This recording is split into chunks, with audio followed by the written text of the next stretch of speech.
여기서 보시게 되면 수열 관계를 조금 더 들어가 볼게요. 그러니까 자꾸 잘 단순하게 보지만 조금만 생각해 주면 되는데, 자, 수열 관계를 볼게.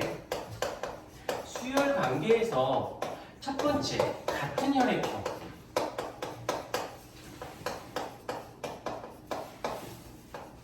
같은 혈액형 1대를 볼게요. 일단 항상 얘기하지만 수열 관계에서는 응집원, 응집소. 다시 한번 복습. 응집원, 그 다음에 응집소. 같은 표현으로는 항원이라는 단어, 그 다음에 항체라고 하는 단어를 꼭 기억을 해주시고요.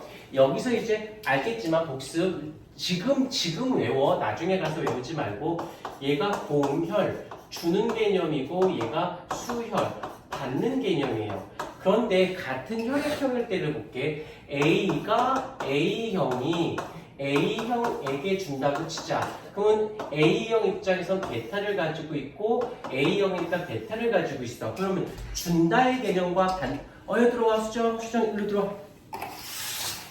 앞으로 내려와. 카메라 건드지 말고. 괜찮아, 그럴 수도 있지. 자, 보십시다. 수혈 입장에서는 주는 거와 받는 거, 공혈자니까 응집원을 봐야 되고 수혈이니까 받는 걸 봐야지. 그러니까 완벽하게. 근데 여기서 생각해야 될 게, 얘가 주는 사람은 응집원만 보지만 응집소를 가지고 있긴 하지.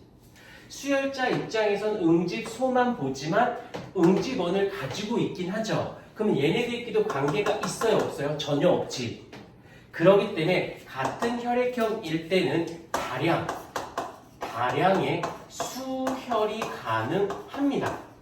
자, 이번에 한 번 더. 이번에는 두 번째, 다른 혈액형이에요. 다른 혈액형 1대를 볼게. 아까쯤에 이제 했던 거니까 O형이 공혈자가 돼서 A형에게 피를 준다라고 볼게. 그럼 O형은 다시 한번 응집원, 그 다음에 응집소로 따졌을 때 없고 알파, 베타를, 얘는 A를 가지고 있고 베타가 되는 거지. 그때 줄 때를 보면 공혈은 응집원만 보는 거고 응집소는 수혈자는 응집소만 보니까 수혈이 어떻게 돼? 얘는 수혈이 응집이 일어나지 않으니까 수혈이 가능은 하지요.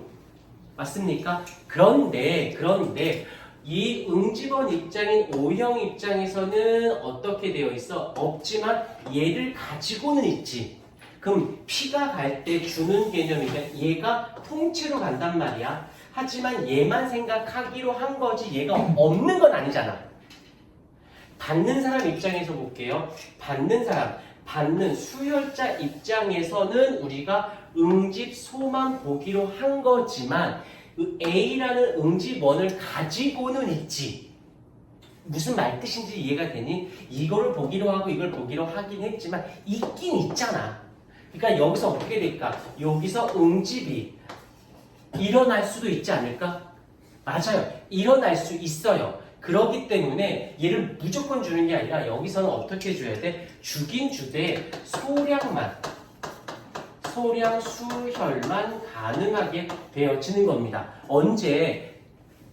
평상시 때는 굳이 이렇게 할 필요 없지. 같은 혈액형을 주면 되지. 근데 뭐 전시 상황이라든지 피가 없었을 때 어쩔 수 없는데 피는 받아야겠어 라고 할 때 요 관계로 해서 200ml를 4시간인가 5시간인가 씩 조금씩 아주 조금씩 그래서 얘네가 살짝 일어날 수도 있으니까.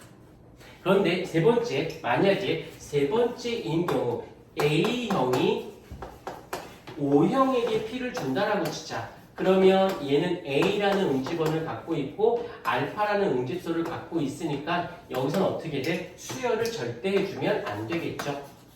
수혈이 절대 안 됩니다. 그래서 세 가지 같은 혈액일 때는 마음껏 줘도 되고요. 이렇게 수열 관계로 따졌을 때 응집원 응집소가 되면 절대 공혈자와 수혈자가 이래는 안 되고 이런 상황일 때는 줄 수는 있지만 소량만 줄 수 있다라고 얘기를 하는 것이지. 그래서 이 정도는 기본적으로 좀 잡아주시면 되어질 듯 싶어요. 됐어요. 이제 또 문제를 계속 풀어가 주시겠습니까?